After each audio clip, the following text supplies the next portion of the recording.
Bienvenidos amigos a Historias de Emprendimiento, un espacio cultural e inspirador donde los emprendedores como ustedes van a poderse encontrar y dialogar y conocer historias muy inspiradoras de personajes que pueden abrir caminos, perspectivas y, cómo no, hacernos ver el mundo en modo diferente. Esta es la primera de las entregas que estamos haciendo de este tipo de espacio. Y quién mejor para inaugurarlo que José Moquillaza, Pepe.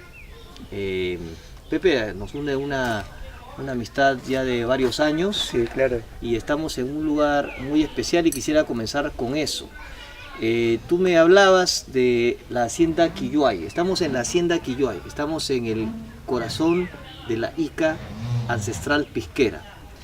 Y la hacienda Quilluay, tenemos documentos, me decías, históricos de la hacienda Quilluay que datan del año 1633, o sea, estamos hablando de los inicios del siglo XVII.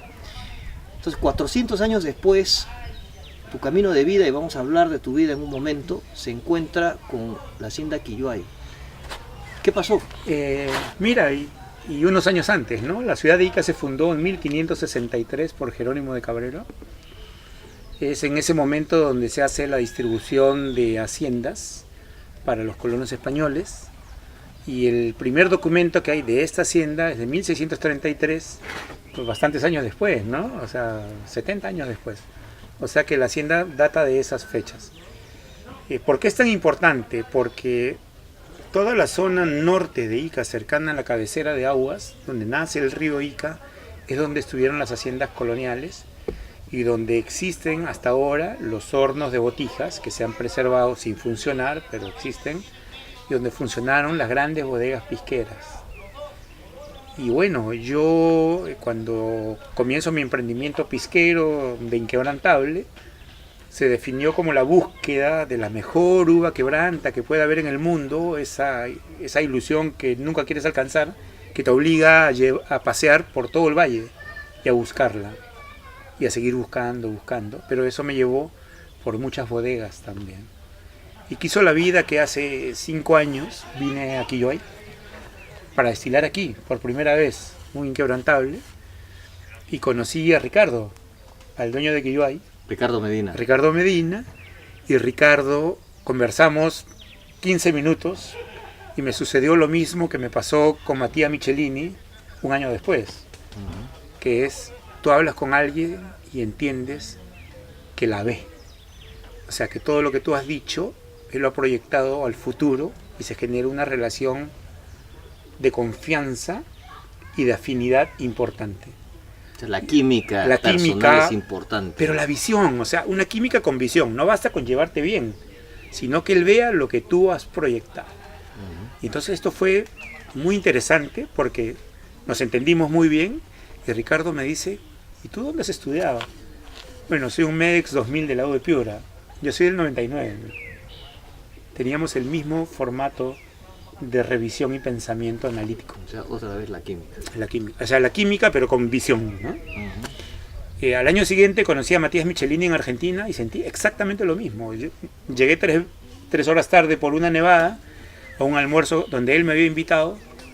Y cuando sale Matías Michelini me mira a los ojos y yo dije, con esta persona voy a hacer algo en la vida. Ahora, tenemos aquí una botella muy interesante. Este es un vino natural y nos vamos a explicar, sí, para quienes nos siguen, qué cosa es un vino natural.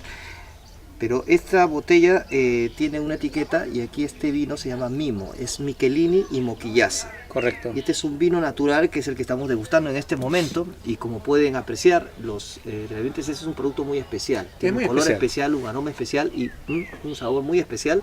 Salud. Y creo que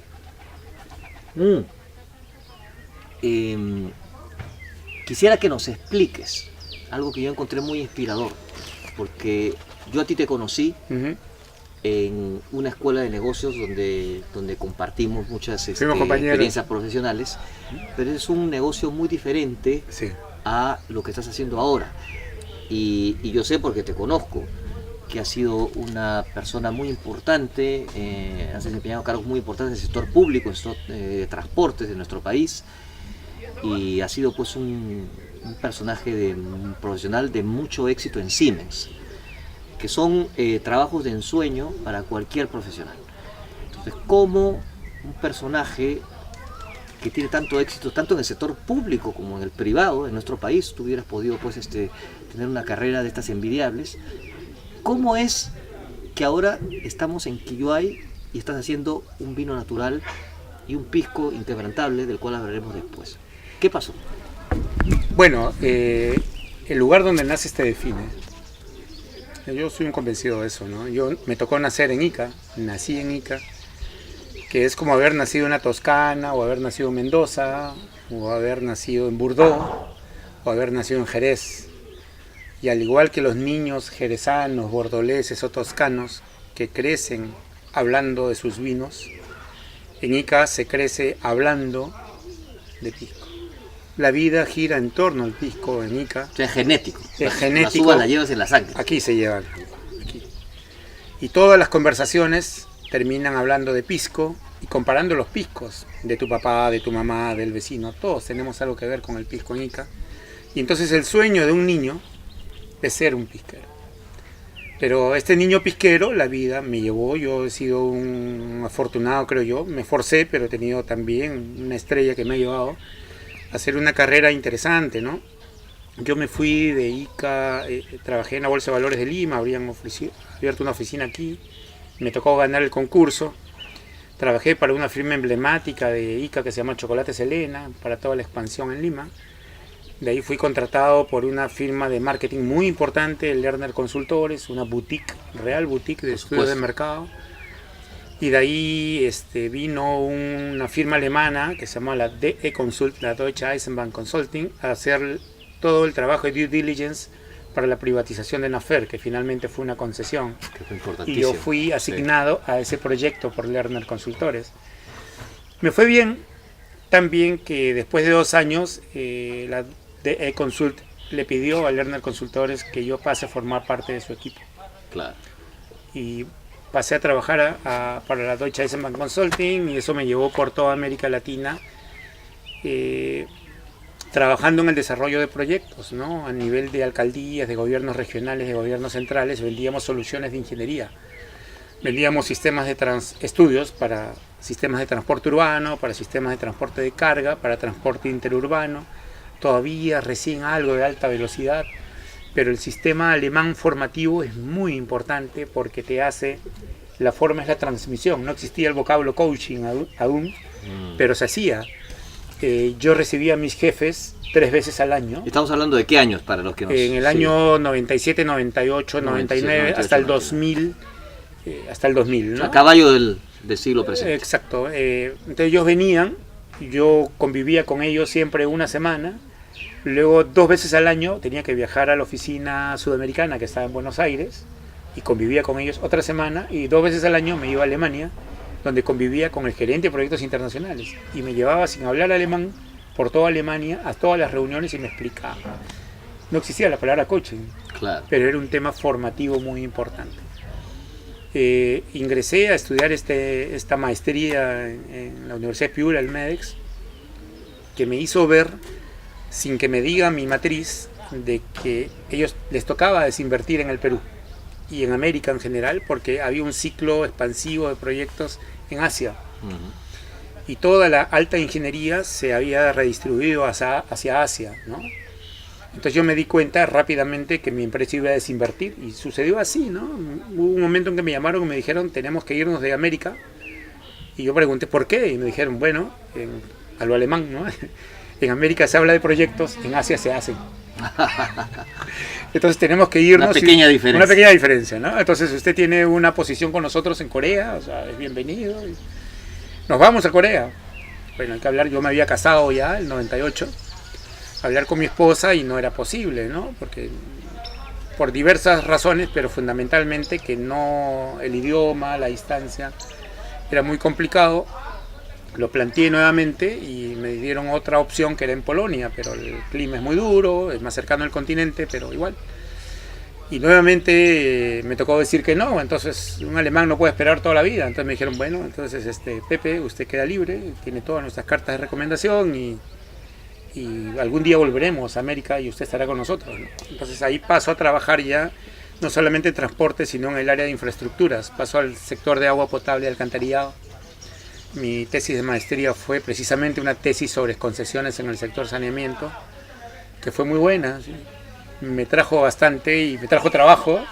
Trabajé por el programa alemán de agua potable y alcantarillado un año, y de ahí pasé al sector privado, ¿no? Trabajé en la agroindustria también. Y luego, cuando trabajaba en un grupo muy próspero en Chincha, Grupo Macías, me llegaron 3 ofertas de trabajo, y ahí es donde yo le reconozco a mi esposa. Nunca más no le he hecho caso a mi esposa en estas decisiones, ¿no? Porque tenía 3 ofertas de trabajo, una vinculada al tema del gasoducto Camisea, otra un proyecto de exportación de muebles de alto lujo, y el tercero una alta posición en el Estado. Y le pregunto a mi esposa y ella me dice, toma cualquiera menos la del Estado. ¿Cuál crees que tome, Piero? La del Estado. Sí. Todos queremos contribuir a nuestro país, obviamente. Yo creo que prematuramente pensaba que tenía que devolverle mucho al Perú, y en realidad solo tenía 35 años. Y era prematuro devolverle algo cuando estás en tu proceso formativo aún. Hoy lo debo reconocer, ¿no? Pero tomar una posición tan alta, gerente general de la Comisión Nacional de Valores, hizo de que tenga una madurez acelerada, porque estos temas regulatorios son así, ¿no? Una madurez muy, muy, muy acelerada, y también mucho golpe, ¿no? Lo cual te ayuda a madurar. Y es ahí cuando termina esta responsabilidad que se genera el año sabático obligado, porque la ley te obliga a no trabajar en ninguna empresa que esté vinculada directa o indirectamente a cualquier empresa que esté en el Registro Público del Mercado de Valores.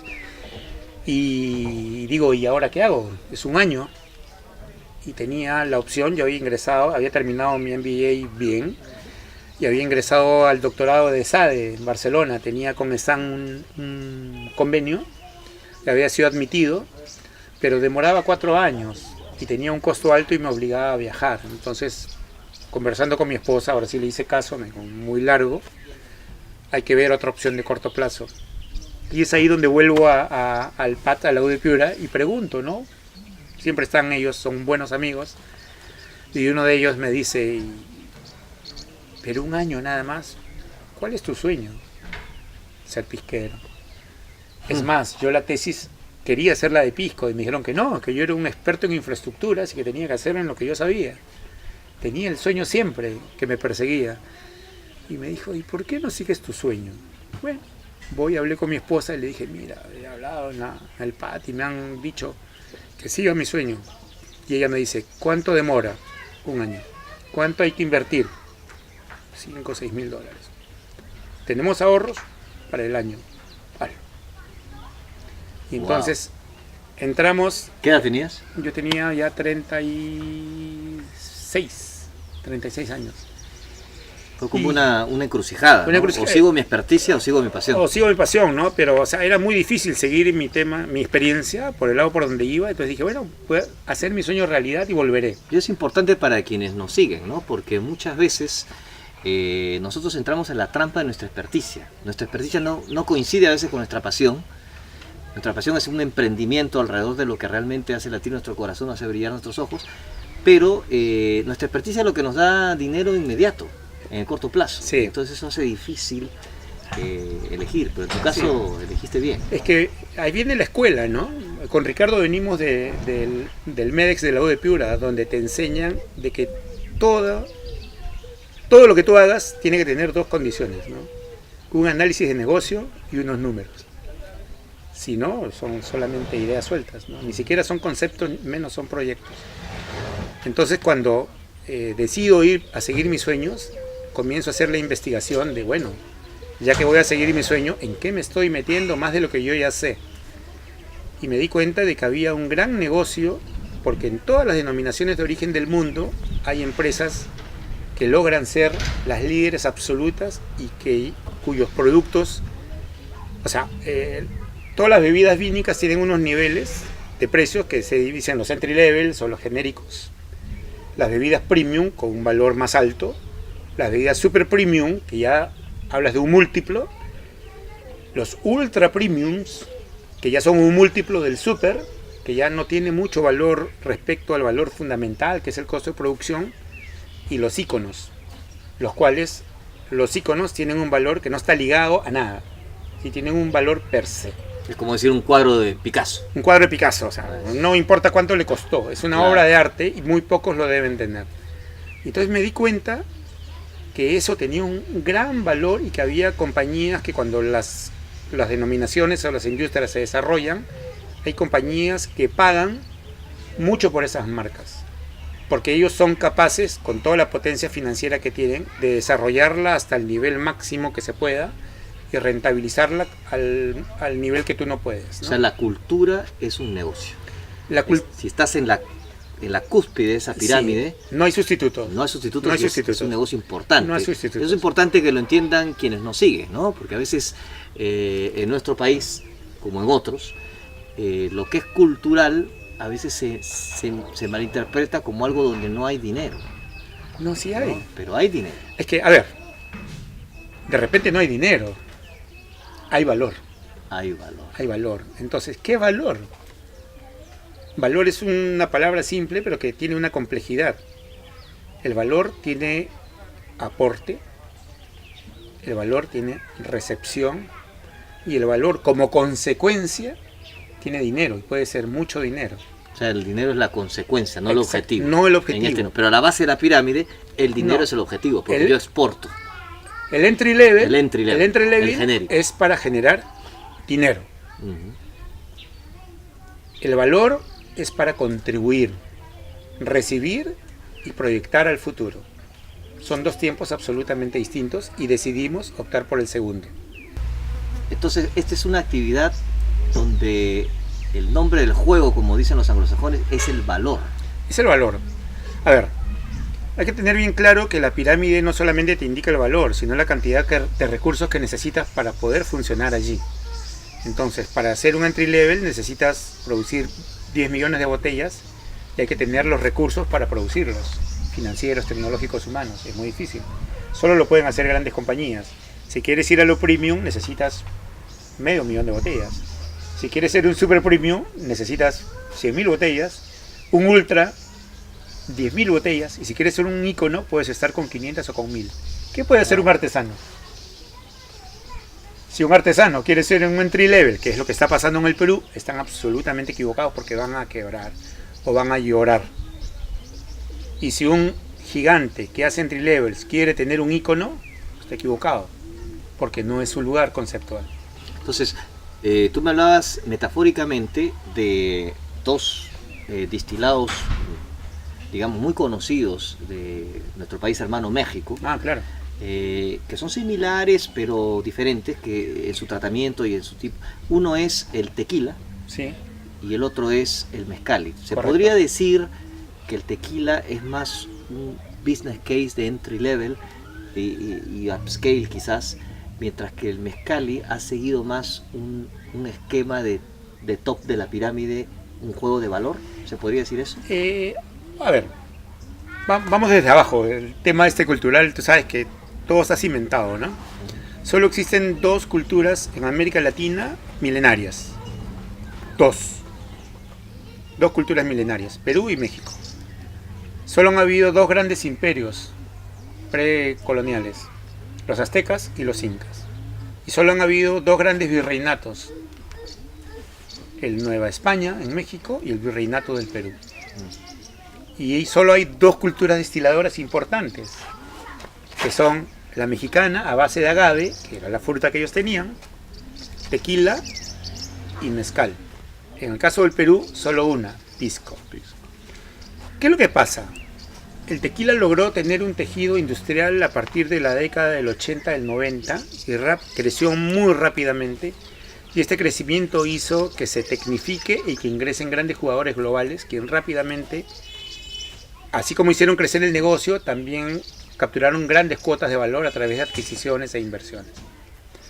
Hoy, tequila es 350 millones de litros, entre las cuales hay unos 300 millones de valor, digamos, entre entry level y premium, y hay unos 50 millones bien distribuidos, pero donde están las marcas más valiosas hoy en día, que son Patrón y Casamigos, que se han transferido por cifras millonarias.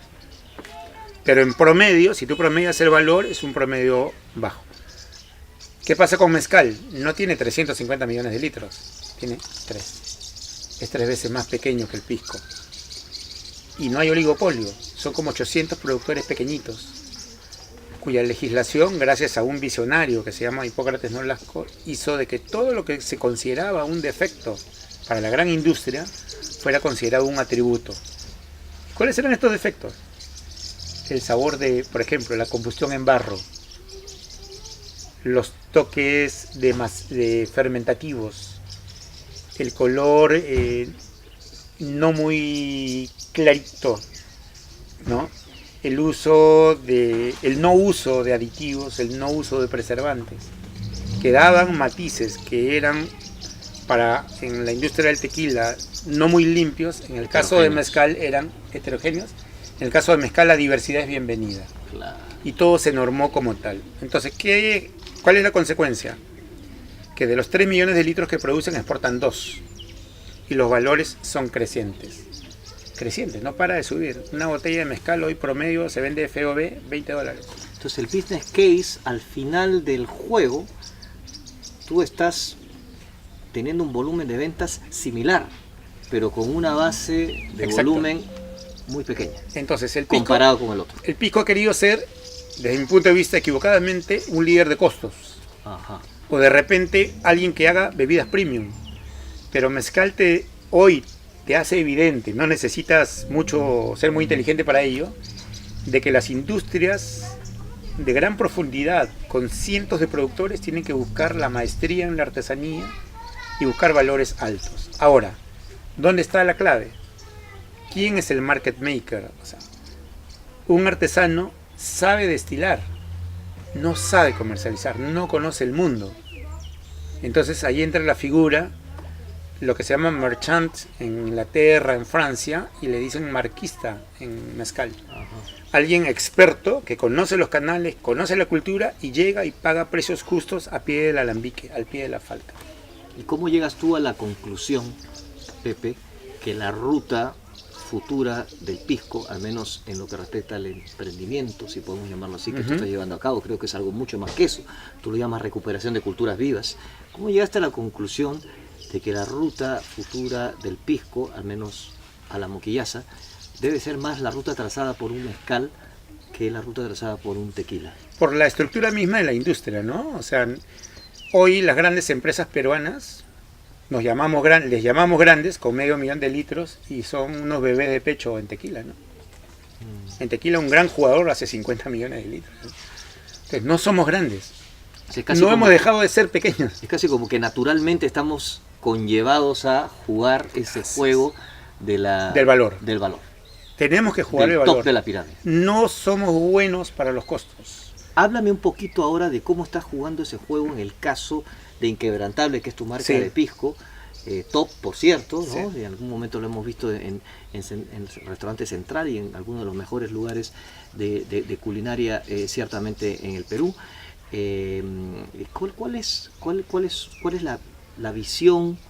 ¿Cuál ha sido la estrategia? ¿Qué es lo que estás haciendo? Aquí he visto cosas maravillosas. He visto que estás tratando, por ejemplo, para que quienes nos siguen, he visto cosas increíbles, como por ejemplo que estás tratando de recuperar las tinajas ancestrales de barro para madurar el vino y para madurar el pisco.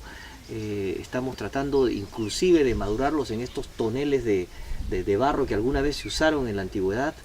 Entonces estamos prácticamente destilando un pisco ancestral y estamos bebiendo quizás el vino que bebió Pizarro. Exacto. ¿No? Sí, de hecho que sí. Mira, ¿cuál es la idea detrás de esto? La idea de negocio. Hablemos de Inquebrantable. Lo primero que siempre hay que definir es ante qué producto estás, ¿no? ¿Qué producto es? Y el producto del pisco técnicamente es un aguardiente de vino.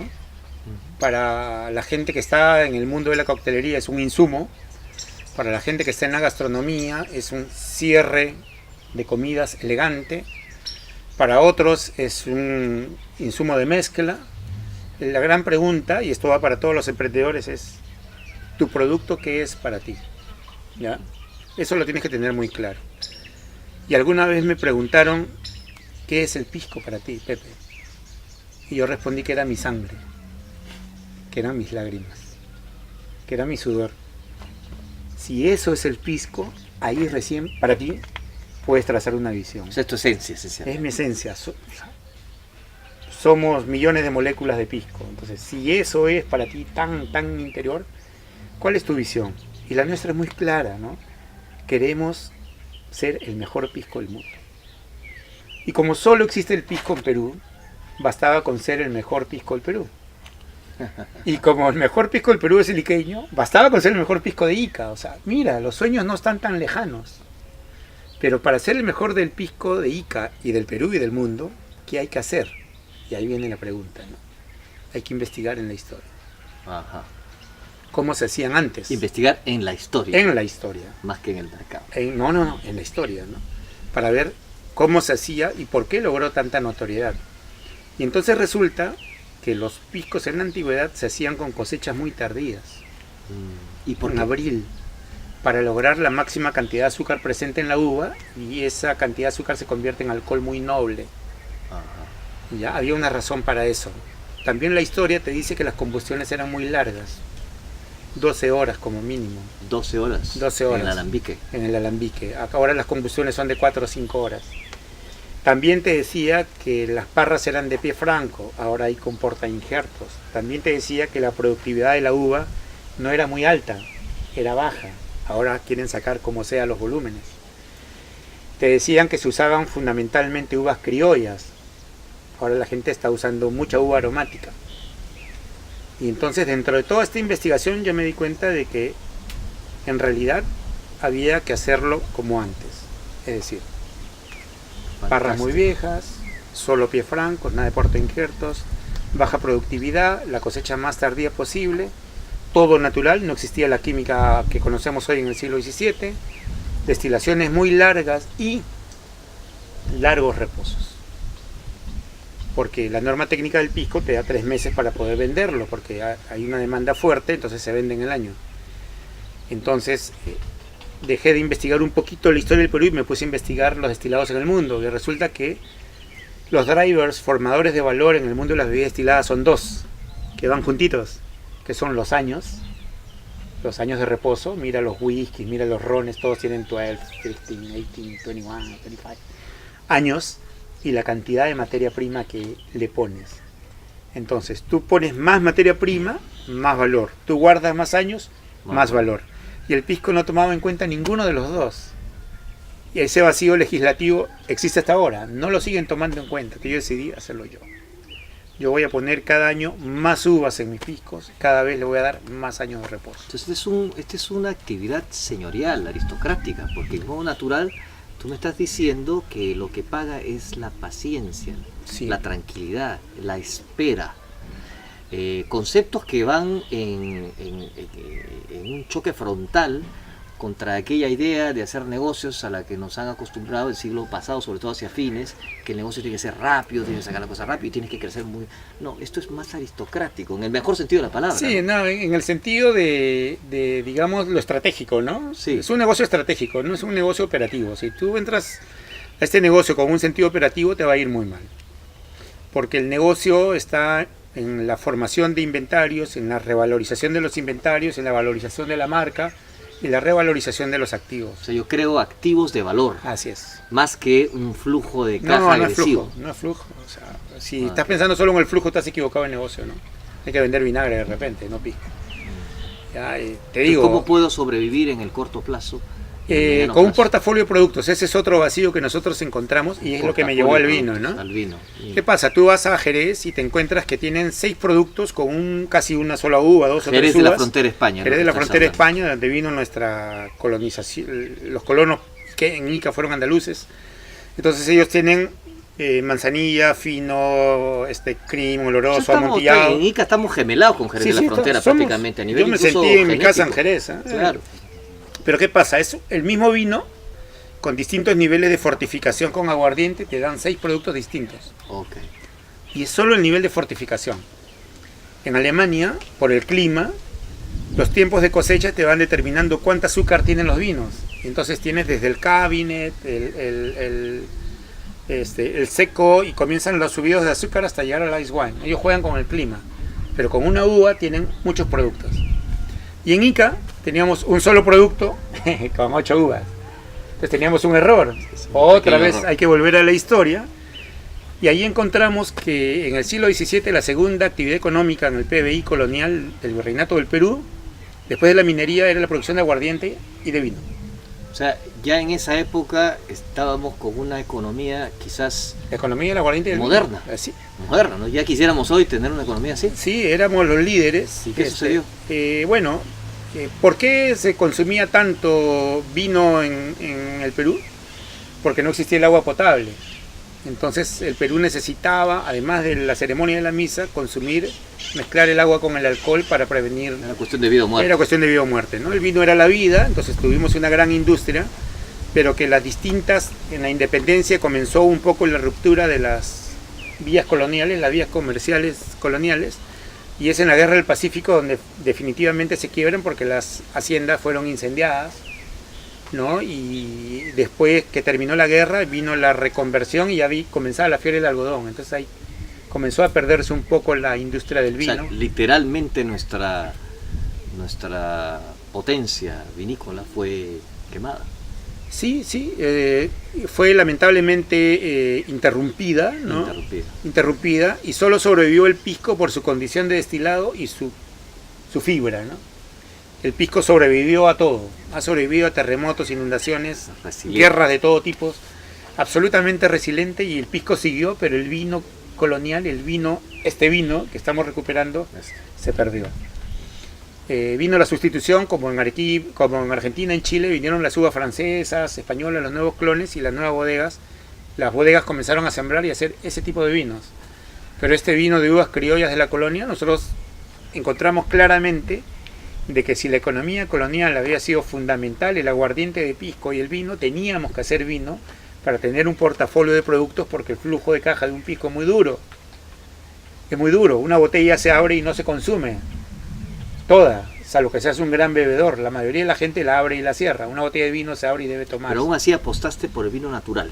Sí, porque era lo que estaba ligado a nuestra historia. Ajá.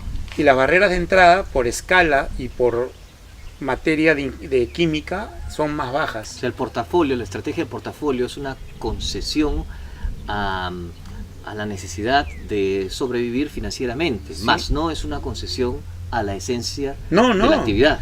O sea, seguimos con un vino histórico. Primero, el insumo del pisco, el pisco es un aguardiente de vino, entonces elaboramos vinos naturales que destilábamos y no le dábamos el valor al vino natural que estábamos destilando.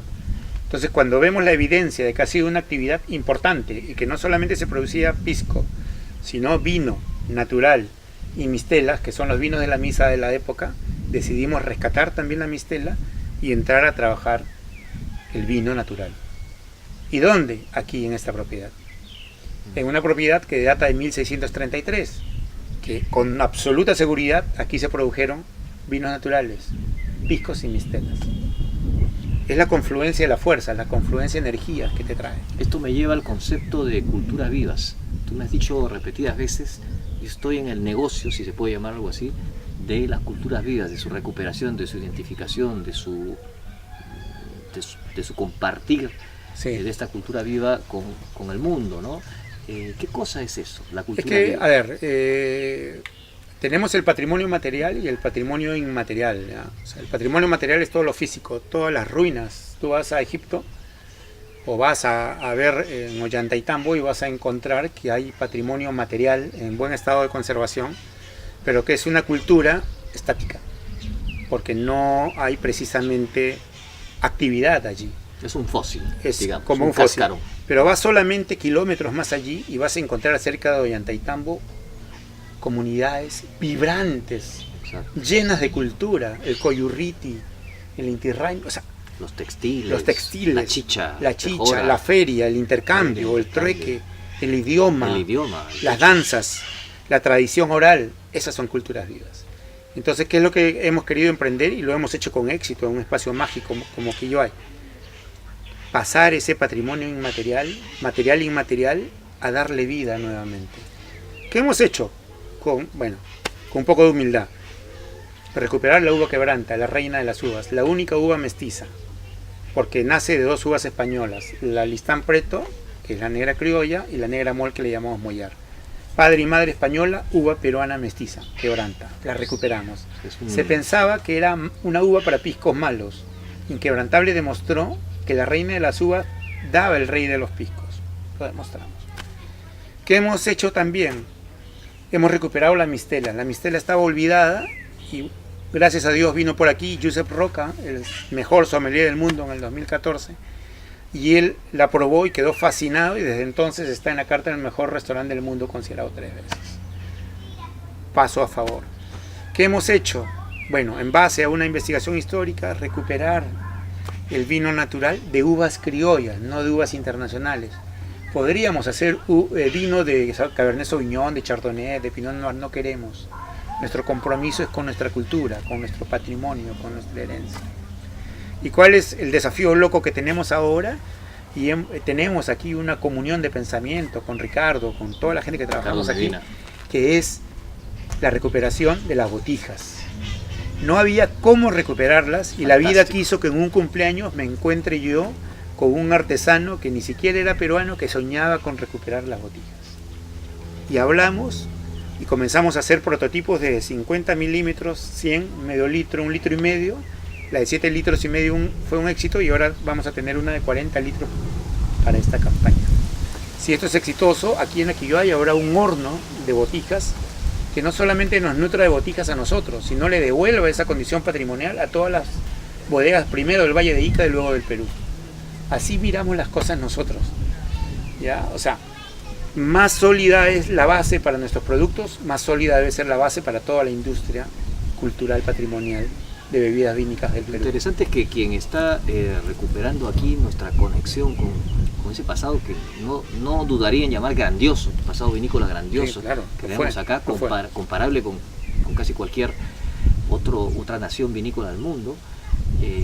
A diferencia de lo que sucede pues en Mendoza, en Argentina o en nuestro vecino del sur, Chile, donde han sido pues enólogos, creo franceses principalmente, quienes en Chile los franceses, claro, quienes han construido su potencia vinícola. En nuestro caso te tenemos a ti, Pepe, ¿no? que eres un producto local iqueño y peruano de pura cepa, que está pues ayudándonos a reconectarnos con nuestro grandioso pasado vinícola y proyectarlo en el modo que se merece en el mundo.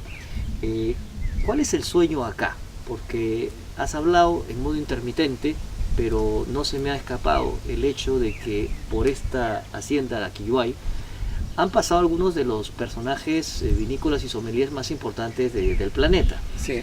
Y han pasado por acá para venir a saborear este vino y el maravilloso pisco inquebrantable. Eso por un lado. Por otro lado, yo te digo, quienes no tenemos, por ejemplo, la suerte de haber nacido iqueños y de tener el pisco en la genética, pero que tenemos la pasión como peruanos por esta bebida que nos representa tan bien, ¿qué tenemos que hacer? Aquellos que nos escuchan, que pueden compartir esta pasión, dicen, bueno, es que yo no soy como Pepe Moguillaza, yo no nací en Ica, no tengo esa pasión genética, pero sí siento esa pasión. ¿Cómo podemos hacer para desarrollar esa pasión en el contexto de un emprendimiento de cultura viva? Mira, hay que aprender a mirar con el corazón también. En todas las actividades hay gente buena, hay de todo tipo de gente, pero para la gente buena tú tienes que tener los ojos bien abiertos y los brazos también. Este es un negocio donde las almas blancas se juntan. O sea, quiso la vida que yo conozca a Matías Michelini, o sea, que fue el disruptor de la industria del vino en Argentina. Hoy es reconocido mundialmente. Y quiso la vida de que él confiara en venir a trabajar en Perú, un país que no conocía agrícolamente, en la Aquilloay, una bodega de la cual yo solamente le había contado. ¿A qué? A hacer lo mismo que nosotros, a recuperar la cultura viva, la cultura líquida. Y siendo Matías un enólogo de talla mundial, y nosotros dando todo el soporte, ¿no?, de todo lo que hacemos, todas las uvas, todo el territorio, toda la gente, todas nuestras prácticas culturales, la noticia haya corrido por el mundo.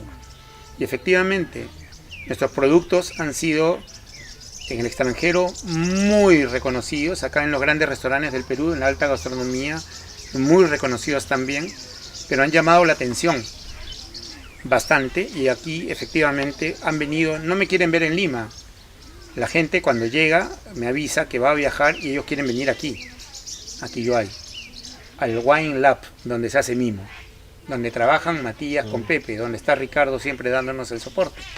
Quieren venir aquí. Y acá han desfilado, como tú dices, las personas más importantes del mundo del vino natural. Un tercio deben haber venido. Los otros 2 tercios deben estar por venir próximamente. Estar comprando su Sí. su boleto de avión. Pero ¿qué buscan? Lo que Josep Roca dice, ¿ya? Autenticidad. Autenticidad. Para tomar vino con intromisión, con manejo, con gran maestría química, lo puedes tomar en cualquier lugar del mundo. Pero tomar un vino que represente la esencia de una uva en comunión con un territorio, eso es único y es una experiencia memorable. Y vale la pena viajar para hacerlo. Es expresarte. Más allá de lo que es el mundo de los piscos y del vino, las personas que nos están escuchando, quizás inspiradas por tu historia, por lo que estás logrando aquí en Quilloay, ya a escala global prácticamente, un reconocimiento muy importante. A lo mejor una persona de Lima tiene una pasión y una conexión diferente con cosas de nuestro propio terruño que son típicas de Lima. La gente del norte tendrá la suya, Sí. costa, sierra y selva, el Perú, pues somos un emporio de culturas vivas. Entonces, ¿qué consejo le daría Pepe Moquillaza a ese joven, no solo de quizás joven de años, pero también joven de mente, de corazón, que decide expresar lo que tú has llamado su alma blanca, decide ser fiel a su historia, a su autenticidad, y decide meterse al negocio, entre comillas, de restaurar y de proyectar al mundo su cultura viva? Uh-huh. ¿Qué consejos, qué reflexiones podrías compartir con ese joven de cuerpo y definitivamente de mente y de alma que al ver esto se está inspirando y quisiera seguir tus pasos? Sí, mira, tiene que ser inquieto. Tiene que ser inquieto y tiene que tener muchas dudas, pero esas dudas te las tienes que responder tú mismo. ¿Cómo? A través de conversar con todos los antiguos que ya la vivieron, ya la hicieron, para que ellos te ayuden a procesar en menor tiempo lo que significa el producto al cual tú has enfocado. Porque claro, la gente de 70, 80 años, tú tienes 20 o 30, tienen 50 años de experiencia que tú no has tenido.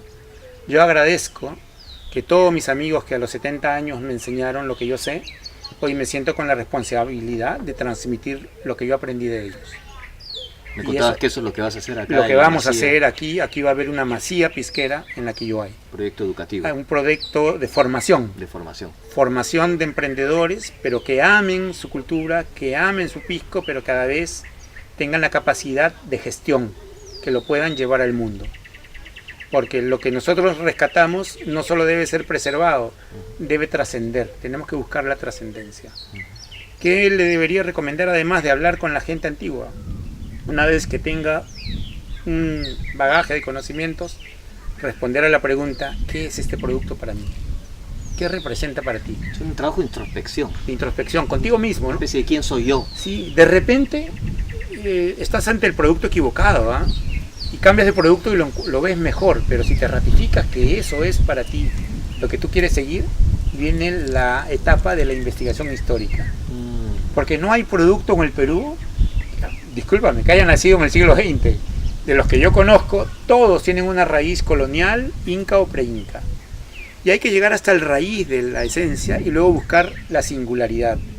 ¿Qué tipo de productos hay en el mercado? ¿Cuáles son sus atributos? ¿Cuál es el soporte que tienen? Y tú buscar un vacío. Y ese vacío llenarlo no solo con calidad, sino con lo épico, Épico, lo épico, lo auténtico. lo auténtico, ¿no? Tú tienes, yo siempre hago una broma, digo, hay gente que piensa en la hípica, yo pienso en la épica. Cuando se habla de pisco, hay gente que busca notoriedad tirando piedras, yo pongo ladrillos. Hay que ser muy responsable con esto. Y recién cuando tienes estas preguntas resueltas, trazarte una visión, trazarte una misión y hacer los números que siempre hay que hacerlos, ¿no? Y los plazos. En cierto sentido, ser auténtico contigo mismo, Así es. con tu historia, y luego proyectar esa autenticidad Oye. en el mundo más grande de hoy, con un tinte dramático muy fiel a tu cultura, Muy que es lo fiel. épico. Y siempre, siempre ser leal a tu patria. Ser leal a tu patria. Siempre, porque somos aves de paso. Exacto. Muchísimas gracias, amigos. Ha sido la primera entrega de Historias de Emprendimiento. Estamos con Pepe Moquillaza, creador de este vino maravilloso llamado Mimo, y nos despedimos con un gran salud. Hasta la próxima. Salud. Salud, Piero. Pepe. Salud. Salud, amigos.